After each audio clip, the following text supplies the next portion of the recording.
खूब हंगामा हुआ। एक तरफ प्रधानमंत्री मोदी का भाषण और दूसरी तरफ विपक्ष का हंगामा। हंगामे के बीच पीएम मोदी ने चुन चुनकर विपक्ष पर करारा आक्रमण किया। चुनाव से लेकर राहुल गांधी के हिंदू वाले बयान तक जोरदार प्रहार किया। पीएम मोदी ने 2 घंटे 15 मिनट तक भाषण दिया। इस दौरान विपक्ष वेल में आकर लगातार हंगामा करता रहा। विपक्षी सांसदों ने तानाशाही नहीं चलेगी, मणिपुर मणिपुर और न्याय दो के नारे लगाए। पीएम मोदी ने अग्निवीर, नीट, आरक्षण, संविधान, आपातकाल समेत हर मुद्दे पर विपक्ष को खूब घेरा।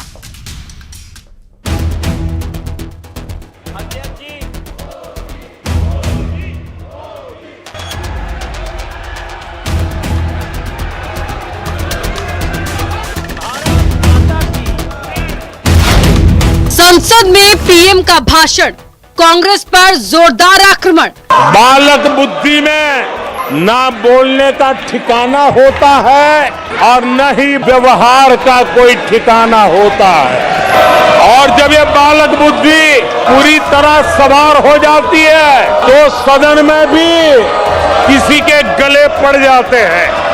अरे मौसी, 13 राज्यों में 0 सीटें आई हैं, पर हीरो तो है ना। नीट, रोजगार, अग्निवीर, मुद्दों पर आर पार। अग्निवीर को जवान नहीं कहा जा सकता। अग्निवीर यूज एंड थ्रो मजदूर है। एक नया फैशन निकला है, नीट। प्रोफेशनल एग्जाम्स को आपने कमर्शियल एग्जाम्स में बदल दिया है। तुलसीदास जी ने कहा है, जूठई लेना जूठई देना, जूठई भोजन जूठई कबेरा। कांग्रेस के मुंह जूठ लग गया है। बचकाना हरकत देखी है।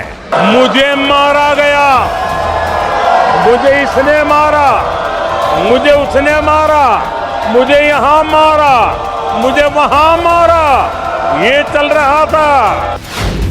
हिंदुओं का अपमान नहीं सहेगा हिंदुस्तान। जो लोग अपने आप को हिंदू कहते हैं वो 24 घंटा हिंसा हिंसा हिंसा, नफरत नफरत नफरत। गंभीर बात है कि आज हिंदुओं पर झूठा आरोप लगाने की साजिश हो रही है। हिंदू हिंसक होते हैं, ये है आपके संस्कार। कांग्रेस पर चुन चुनकर पीएम मोदी का वार। संसद में पीएम मोदी ने कांग्रेस समेत विपक्ष पर करारा हमला किया। पीएम ने कहा, कांग्रेस जिससे गठबंधन करती है उसी के वोट खा जाती है, इसीलिए कांग्रेस परजीवी कांग्रेस बन चुकी है। राहुल गांधी के असल हिंदू वाले बयान पर भी तीखा हमला बोला। आज इसी पर करेंगे मध्य प्रदेश की महाडिबेट। मध्य प्रदेश की महाडिबेट की शुरुआत करेंगे। खास मेहमान जुड़ेंगे मेरे साथ, लेकिन उससे पहले महाडिबेट किन सवालों के इर्द गिर्द रहेगी, उन सवालों को देख लेते हैं। पहला सवाल रहेगा, पीएम बोले विपक्ष क्यों करे हंगामा? यह है महाडिबेट का आज का पहला सवाल। दूसरा सवाल रहेगा, हिंदुओं के सहारे क्या राजनीति के तीर चलाए जाएंगे? और तीसरा और आखिरी सवाल रहेगा, मुद्दों से दूर क्यों तकरार अब धर्म पर हो रही है? महाडिबेट आज इन 3 सवालों के इर्द गिर्द रहेगी। मेरे साथ खास मेहमान जुड़ गए हैं। कांग्रेस के पूर्व विधायक है शैलेंद्र पटेल जी जुड़ गए हैं मेरे साथ। यशपाल सिंह सिसोदिया जी हैं, पूर्व विधायक है बीजेपी के, और स्टूडियो में हमें ज्वाइन कर चुके हैं बतौर पॉलिटिकल एनालिस्ट आलोक वत्स जी। आप सभी का ही बहुत बहुत स्वागत है। यशपाल सिंह जी, कल नेता प्रतिपक्ष ने चुन चुनकर हमला किया और आज हाउस के लीडर नरेंद्र मोदी ने चुन चुनकर उन हमलों का जवाब दिया तीखे प्रहार के साथ। अपर्णा जी, पार्लियामेंट जिस तरह से विपक्ष को चलाना चाहिए और चलने देना चाहिए, मुझे लगता है कि कांग्रेस मुद्दों से भटक रही है। और कल राहुल गांधी जी ने जो बयान दिया है वो हिंदू वर्ग को लेकर, हिंदू समाज को लेकर के दिया है। और जो कहा कि हिंदू के बारे में जो टिप्पणी करी है अर्पणा जी, हिंदू हिंसक कभी नहीं हो सकता है और नहीं कभी वो हिंसक होगा। सर्वधर्म समभाव में विश्वास करने वाला हिंदू और हिंदू समाज को जिस प्रकार से कोड किया गया हिंसक के रूप में, तो मैं बताना चाहता हूं बयानों के आधार पर जो रिएक्शन आया है अर्पणा जी, संतों ने भी इसकी निंदा की है। स्वामी अवधेशानंद गिरी जी ने, स्वामी बाल योगी जी ने, अरुण पुरी जी ने, अखिल भारतीय अखाड़ा परिषद के अध्यक्ष श्री महंत रविंद्र पुरी जी ने, राष्ट्रीय स्वयंसेवक संघ के अखिल भारतीय प्रचारक प्रमुख सुनील आंबेडकर जी ने भी इसकी आलोचना करी। क्या यही विषय रह गए हैं कांग्रेस के पास? क्या कांग्रेस इस प्रकार के मुद्दों को उछाल करके किसको संतुष्ट करना चाहते हैं, किसको प्रसन्न करना चाहते हैं? राहुल गांधी जी की टिप्पणी पर और आज जब प्रधानमंत्री नरेंद्र मोदी जी ने जो अपना वक्तव्य दिया है, राहुल गांधी जी ने तो यहां तक कह दिया अर्पणा जी कि अग्निवीर मजदूर है, मजदूर सैनिक के रूप में अग्निवीर को कह दिया। ये सैनिकों का अपमान नहीं है क्या? एक तरफ सेना का अपमान कर रहे हैं, एक तरफ हिंदुओं का अपमान कर रहे हैं, एक तरफ जिस प्रकार से प्रतिपक्ष वेल में आकर के, अरे प्रधानमंत्री नरेंद्र मोदी जी ने पूरा भाषण पूरे सदन में भारतीय जनता पार्टी ने बहुत खामोशी के साथ सुना और 2 घंटे के अभिभाषण में मैं सुन रहा था, लगातार व्यवधान खड़ा करने का काम प्रतिपक्ष किया। प्रधानमंत्री जी को बोलने नहीं दिया जा रहा था, वेल में घुस करके व्यवधान खड़ा करना चाहता था। एक तरफ इस प्रकार की बयानबाजी होती है तो दूसरी तरफ अगर प्रधानमंत्री जी अपना मंतव्य और अपना वक्तव्य देते हैं अर्पणा जी, तो उसको सरलता के साथ, शांति के साथ, व्यवस्था के साथ सुनने की आदत डालना पड़ता। भारत माता की आत्मा को लहूलुहान किया है राहुल गांधी जी ने जो बयान दिया है, उससे भारत माता की आत्मा ठीक है लहूलुहान की है। और शैलेंद्र पटेल जी, मैं आखिरी बात कहना चाहता हूं, राहुल गांधी जी के बयान पर कांग्रेस के पूर्व सांसद, कांग्रेस के पूर्व विधायक, वरिष्ठ नेता दिग्विजय सिंह जी के भाई ने एक्स पर लक्ष्मण सिंह जी ने जो टिप्पणी की है, उसी से कांग्रेस को सबक ले लेना चाहिए। बस मुझे मालूम था कि यहाँ पर इस बहस में ये विषय जरूर आएगा। लक्ष्मण सिंह का पोस्ट मैंने भी देखा था सोशल मीडिया प्लेटफॉर्म पर। शैलेंद्र पटेल जी, खैर यशपाल जी की बात को आगे बढ़ाते हुए, हिंदू हिंसक नहीं हो सकता है, हिंदू सर्वधर्म समभाव पर यकीन रखता है, वसुधैव कुटुंबकम पर यकीन रखता है हिंदू। और उस पर की गई राहुल गांधी की टिप्पणी, उससे पहले लगातार राहुल गांधी ने मुद्दे उठाए नेता प्रतिपक्ष के तौर पर, नीट, अग्निवीर, रोजगार, लेकिन नहीं लगता आपको कि जो ये एक टिप्पणी एक धर्म के लोगों पर की गई, उस टिप्पणी ने आपके उन तमाम मुद्दों को उठाने पर पानी फेर दिया? देखिए अपर्णा जी, जो बात कही गई है उसको मिसकोट किया जा रहा है। उन्होंने कहा है कि हिंदू धर्म को, जैसा आपने कहा वसुधैव कुटुंबकम, हम लोग कहते हैं कि धर्म की जय हो, अधर्म का नाश हो, प्राणियों में सद्भावना हो, विश्व का कल्याण हो, यह हमारा नारा है कि प्राणियों में सद्भावना हो। और इसीलिए राहुल गांधी ने कहा कि जो अपने आप को हिंदू कहते हैं वो हिंसक नहीं हो सकते हैं। अगर वो हिंसा कर रहे हैं तो वो सच्चे हिंदू नहीं है। उनका आशय यह था और यह बात उन्होंने कही थी। उन्होंने ये नहीं कहा था कि हिंदू हिंसा करते हैं। देखिए, बात को तिल का ताड़ बनाना, गलत तरीके से प्रस्तुत करना, यह भारतीय जनता पार्टी लगातार कई वर्षों से ये उनका स्ट्रेटजी रही है और उस तरीके से वो करती रही है। राहुल गांधी जी की जो कल की बातें थी, लगातार उन्होंने तमाम मुद्दे उठाए और जो एक चुनाव के दौरान एक विमंशता फैलाने का काम भारतीय जनता पार्टी ने किया था, उसका आईना उनको दिखाया। उन्होंने ये कहा कि भारतीय जनता पार्टी ही हिंदू नहीं है, हिंदू अपने आप में अलग बात है, राजनीति अपने आप में बात अलग है। आप इसको कंबाइन नहीं करें, या आपने ही, भारतीय जनता पार्टी ने सारे हिंदू धर्म का ठेका नहीं ले रखा है। देखिए, धर्म अलग विषय है,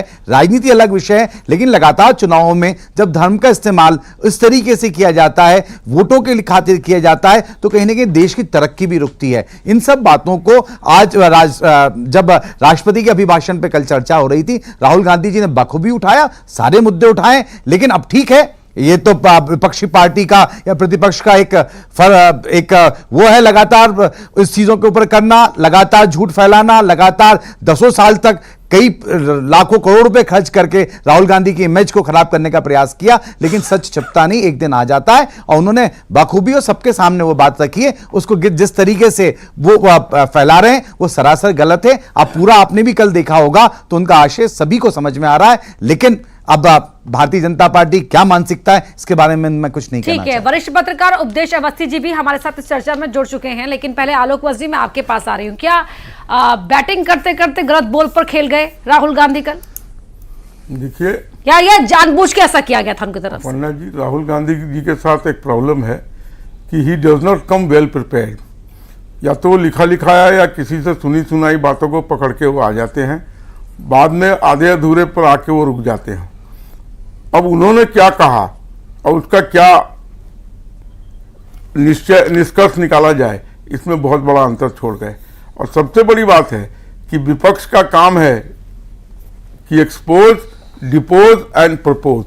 तो एक्सपोज तो कर दिया इन्होंने, लेकिन डिपोज और प्रपोज पर ये कहीं दिखाई नहीं दे रहे हैं। तो ये कंस्ट्रक्टिव ऑपोजिशन का ये मेन रोल होता है कि वो पार्लियामेंट में एक्सपोज करे, डिपोज करे, साथ साथ प्रपोज करे।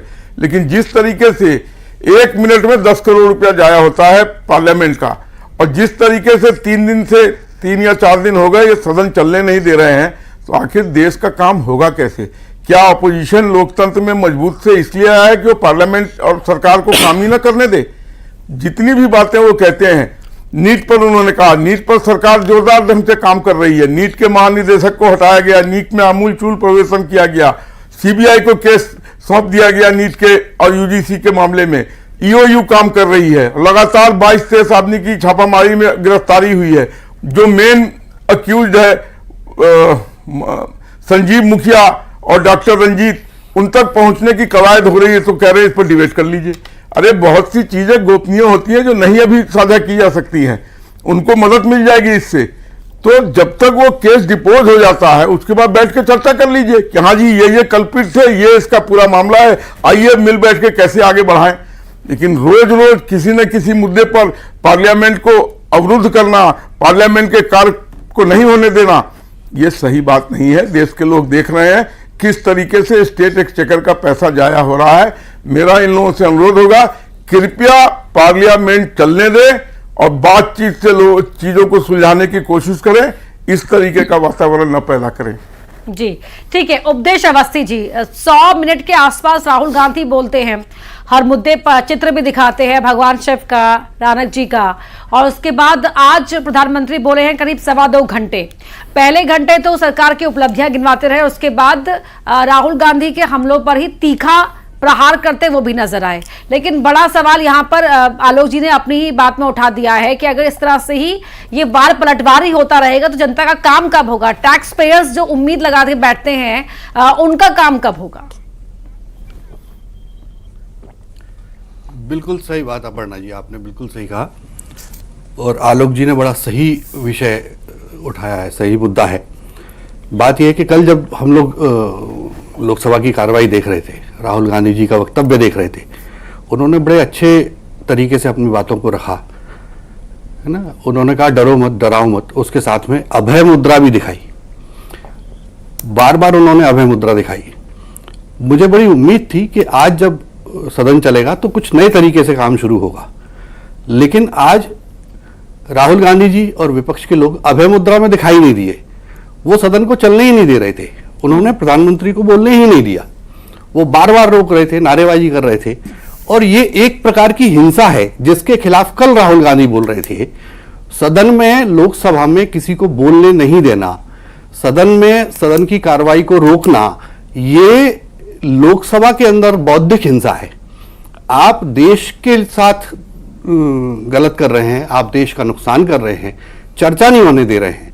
प्रधानमंत्री जी ने बड़े अच्छे तरीके से कहा कि चलिए ठीक है, आपने जो कहा वो सही है, अब बात करते हैं, एक प्रतिस्पर्धा करते हैं, आप अपने राज्यों में अच्छा काम कीजिए, हम अपने राज्यों में अच्छा काम करते हैं, हम अच्छा काम करते हैं, एक प्रतिस्पर्धा करते हैं, दोनों में से कौन अच्छा काम करेगा, देश का भला होगा ना। सही बात है, लेकिन उसका भी स्वागत नहीं कर पाए क्योंकि वो सुनने के लिए तैयार नहीं थे। लास्ट में सिर्फ एक बात समझ में आई कि कोई स्क्रिप्ट थी जो राहुल गांधी जी को कल दी गई, उन्होंने बहुत अच्छे तरीके से अभिनय किया, बहुत अच्छा अभिनय किया।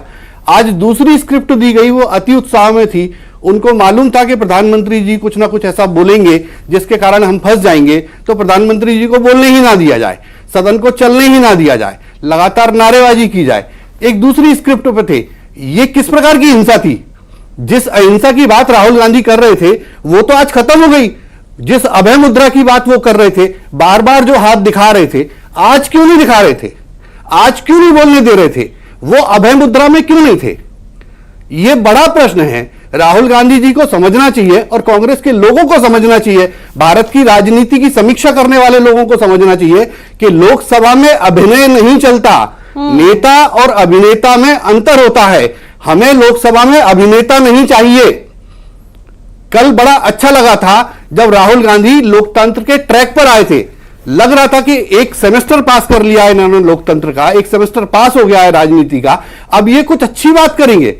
ये सदन को चलने देंगे? कल उन्होंने कहा था कि हम चाहते हैं कि आप भी बोले, हम भी बोले और हम सब मिलकर देश चलाएं, लेकिन आज तो वो मिले हुए नहीं थे। आज तो वो देश चलाने की स्थिति में नहीं लेकिन थे। वो उम्मीद पूरी नहीं हुई। शैलेंद्र पटेल जी, सही सही। देखिए अपर्णा जी, राज्यपाल के अभिभाषण में निश्चित रूप से कल राहुल गांधी जी ने बात रखी और समापन राष्ट्रपति प्रधानमंत्री जी के द्वारा होता, सॉरी राष्ट्रपति के अभिभाषण में। और आज जो बात हुई, लगातार प्रधानमंत्री जी ने 2 घंटे का भाषण दिया, सारी अपनी बातें रखी, कहीं हाउस नहीं चलने जैसी बात तो रही नहीं, लगातार हाउस चल रहा है, कल भी हाउस चला, आज भी हाउस चला।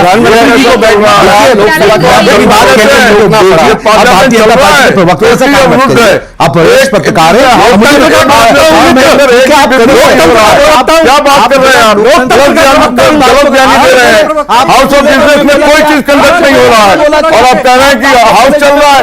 अरे अनर्गल बातें मत कीजिए, कम से कम नेशनल टेलीविजन पे सोच समझ के बोलिए क्या बोल रहे हैं। जब नहीं बोला, आप जब बोलते रहे, आप जब मैं बोला, बिल्कुल नहीं बोला। अरे आप जब मैं बोल रहा हूँ, बीच में नोकाटाकी क्यों कर रहे हैं? अभी आप नोकाटाकी की बात कर रहे थे, आपको नोकाटाकी नहीं, देखिए अभिनय किसी का कहीं नहीं चलेगा, भारत का फिल्मों तक ही ठीक है। ठीक है, मैं बात, अपर्णा जी मेरी बात रख रहा हूं। मैं जब तक उपदेश जी बोले मैंने बड़े ध्यान से सुनी, वरिष्ठ पत्रकार है, अपनी बात रखने का हक है। मैं जब बात बोल रहा हूं, आप बीच में क्यों बोल रहे हैं? ये कहां तक ठीक है बीच में बोलने की? अभी तो आप पैरवी कर रहे थे, बीच में क्यों बोल रहे हैं? और अभी आप खुद बोलने लग गए। ये आपका दोमुहा चरित्र नहीं दिख रहा है। देखिए जब कोई व्यक्ति बोलता है, अब मैं अपनी बात कर रहा हूं, और देखिए मैं जब बोलूं, जब मुझे बोलने दीजिए, जब आपका नंबर आप जब बात यथार्थ की कीजिए, कोई नहीं टोकेगा। देखिए नहीं कह सकते मुझे, देखिए भाजपा का प्रवक्ता नहीं कह सकते आप किस मुझे। तरीके से बात कर रहे हैं? आप बीच में बोलेंगे तो फिर क्या बोलूंगा? शैलेंद्र पटेल जी, पहली बात तो पार्टी के प्रवक्ता है ना, उनका हम परिचय वैसे ही करवाते हैं, और पत्रकार को ये पूरी छूट है कि वो किस पार्टी का प्रो, किस पार्टी का कौन है वो बता पाए, या कौन अच्छा कर रहा है कौन गलत कर रहा है। ठीक है, अब आप अपनी बात रखिए प्लीज। अपर्णा जी मेरी सिर्फ ये बात थी कि आप बीच में ना बोलें, मैं बोल रहा हूं मेरी बात पूरी कर लेने दें। अगर वो मेरी बात पूरी नहीं करने देंगे तो मुझे उसको ऑब्जेक्ट करना पड़ेगा, और वो वही मैं कर रहा हूं कि आपके व्यवहार से सारे मुद्दे पे आ जाता हूं। मत कीजिए, बेबुनियादी बातें मत कीजिए। ये कौन बोल रहा बीच में? भैया आपको कौन बोलने का कह रहा है? अपर्णा जी बोल देंगी मुझे, वो एंकर हैं कि आप एंकर हैं? शैलेंद्र पटेल जी अपनी बात कर लीजिए, अपनी बात रख लीजिए, अपनी बात रख लीजिए पूरी आप। देखिए राष्ट्रपति के अभिभाषण में प्रधानमंत्री जी ने आज 2 घंटे पूरा अपना भाषण दिया। इंटरप्शन होता आया है, होता रहा है, कोई कभी ऐसा पहली बार तो नहीं हुआ कि कोई इंटरप्शन हो रहा है। दूसरी बात, जो बार बार आरोप लग रहे हैं कि सदन नहीं चलने दिया, सदन कल भी चला, आज भी चला, और पहले भी लगातार सदन चलता है। और ये व्यवस्थाएं आज से नहीं, जब भारतीय जनता पार्टी विपक्ष में रहती थी, जब भी वॉकआउट्स होते थे, बहिर्गमन होता था, ये सब संसदीय प्रक्रियाओं के कहीं ना कहीं पार्ट हैं, और उसी के अनुरूप संसद चल रहा है। और राज्यपाल के अभिभाषण में तमाम चर्चा हुई, प्रधानमंत्री जी ने आज उनका जवाब दिया। आगे जब कल से दूसरे इश्यूज आएंगे उन पे सब पे चर्चा होगी। आप पहले दिन ही कह देंगे कि उसमें ये नहीं हो गया, वो नहीं हो गया। अभी शुरुआत है, आगे चलने दीजिए। और दूसरा ये कि देखिए सवाल शैलेंद्र जी कोई कांग्रेस को पॉइंट आउट करके नहीं उठा रहा है, जो आज देखने को मिला। हर 15 मिनट पर रह रहकर जो विपक्षी सांसद थे वो नारेबाजी कर रहे थे। किसी को आपने पहले बोलने उसका शुरू हुआ नहीं कि आपने मणिपुर मणिपुर न्याय दो के नारे लगाना शुरू कर दीजिए। पहले वक्तव्य के पूरा होने का इंतजार तो करते कि वो इंसान उस वक्तव्य में उन तमाम पहलुओं को छू रहा है, नहीं छू रहा है। नहीं छुएगा, नहीं कहेगा तो उसके बाद तो आप लोग अपना विरोध दर्ज करा सकते हैं, लेकिन बात शुरू हुए बगैर ही पहले ही कह दे रहा कि नहीं आपने जवाब नहीं दिया, तो उससे तो हंगामा माना ही जाएगा ना शैलेंद्र जी। देखिए कहीं कोई इंटरप्शन इस तरीके का नहीं हुआ कि बोलने नहीं दिया गया। सारी बातें आई, सारी की सारी बातें आज की वर्किंग में है, आज की कार्रवाई के अंदर सारी बातें, कोई भी चीज कार्रवाई के बाहर तो नहीं गई। हाउस के अंदर जिसने यशपाल जी भी 4 बार के विधायक हैं, वो भी हाउस में रहे हैं, पक्ष के समय भी रहे हैं, विपक्ष के समय भी 1-1.25 साल तक रहे हैं। और लगातार हम जब पुरानी कार्रवाइयां देखते हैं, नारे लगते हैं, कहीं उसमें अभद्रता या कुछ उस तरह की बातें तो नहीं हुई, कोई भी असम्मानजनक बातें तो नहीं हुई। अब जो नारे लगे मणिपुर की तरफ, कहीं ना कहीं प्रधानमंत्री जी का ध्यान चाहते हैं कि भैया मणिपुर भी हमारे देश का एक हिस्सा है, उसके ऊपर भी कुछ बोल लीजिए। वहां भी आप एक आध बार चले जाते तो लगता कि शायद हमारे देश के लोगों के साथ न्याय हो रहा है, और एक वही मंच होता है जहां हम देश की बात कर सकें। तो मुझे समझ नहीं आती कि बीजेपी के लिए मणिपुर लगता है देश का हिस्सा नहीं होता है क्या, कि उस पर बयान नहीं आता है, या कांग्रेस के लिए वेस्ट बंगाल पर बयान नहीं आता है? तो बात उसकी नहीं है, ठीक है। देखिए देखिए बात इतनी सी है कि अगर प्रधानमंत्री जी एक आध बार वहां चले जाते या मणिपुर की हिंसा के रोकथाम होती तो निश्चित रूप से मुद्दा ही नहीं बचता। आज वही विपक्ष की मांग है कि मणिपुर जो जल रहा है, हमारा अपना प्रांत है, हमारा अपना प्रदेश है, हम सब मिलकर उसकी रक्षा करें, वहां के लोगों की रक्षा करें। ठीक है, आलोक जी कुछ कहना चाह रहे हैं। जी आलोक जी। पूर्व विधायक साहब, मणिपुर की बात आप कर रहे हैं तो मैं आपको याद दिला दूं 1973 में भी मणिपुर जला था और 760 मौतें हुई थी और 2.5 से 3 बरस लगा था कांग्रेस को वहां की हालात को ठीक करने में। और यहां आप चाहते हैं यहां 3 महीने के अंदर कंट्रोल में ले आए, तब आप मणिपुर करके चिल्ला रहे हैं। इसका कोई जवाब है आपके पास? जाइए अतीत में कांग्रेस के रेजिम में क्या हुआ था 1973 में मणिपुर में, पता कर लीजिए। और 760 से एक भी अगर कम होगा मौतें तो जो दंड कहिएगा मैं देने को तैयार हूं।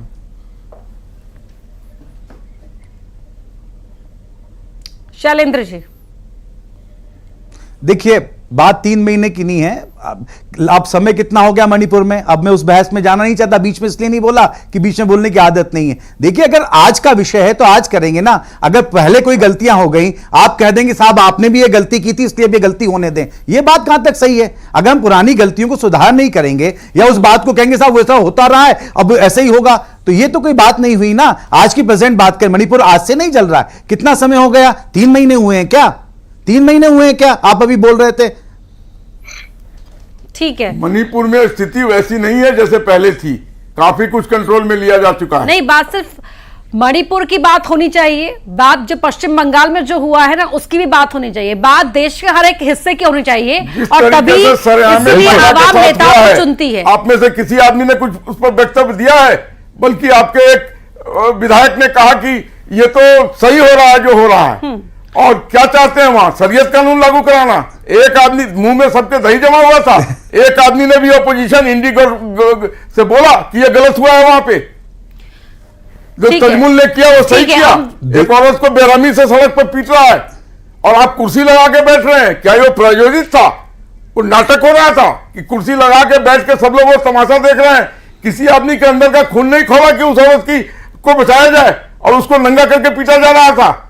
नपुंसक हो गए क्या? देखिए बात नहीं, ठीक है आलोक जी, बात देश के हर हिस्से की होनी चाहिए, इसलिए जो आवाम है नेताओं को चुनकर भेजती है। यशपाल सिंह सिसोदिया जी, दिल्ली से लेकर मध्य प्रदेश में भी अगर हम बात करें, वहां भी मानसून सत्र की शुरुआत हुई, वहां भी हंगामा मचा हुआ है, विपक्ष वहां पर भी आपको घेर रहा है, नीट से लेकर तमाम मुद्दों पर, नरसिंह घोटाले को लेकर।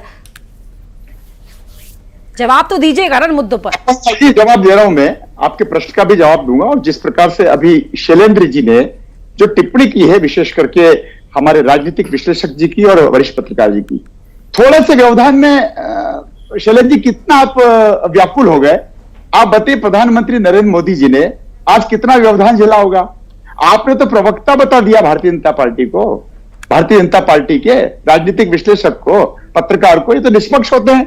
आपको जब इतनी तकलीफ हो रही है तो मोदी जी तो 2.5 घंटे तक बोले, 2 घंटे तक बोले शोर शराबे में। और देखिए ये जो कुछ घटना हुई है, प्रधानमंत्री कह रहे हैं हिंदू को लेकर के, हिंसक हिंदू की बात प्रधानमंत्री कह रहे हैं। पूरा भारतीय जनता पार्टी और भारतीय जनता पार्टी के अलायंस कर रहा है कि सदन में राहुल गांधी क्या बोले। मीडिया बोल रही है, प्रिंट मीडिया बोल रही है, इलेक्ट्रॉनिक मीडिया बोल रही है। अब सफाई देने का काम कांग्रेस का आ गया और व्याख्या कर रहे हैं कि इसका ये मायना नहीं निकाला जाए, इसका ये मायना नहीं निकाला जाए। कहा तो है। ठीक है, इतना ही समय था मेरे पास। मध्य प्रदेश की महा डिबेट में समय देने के लिए बहुत बहुत धन्यवाद आप सभी मेहमानों का। और चर्चा यहां पर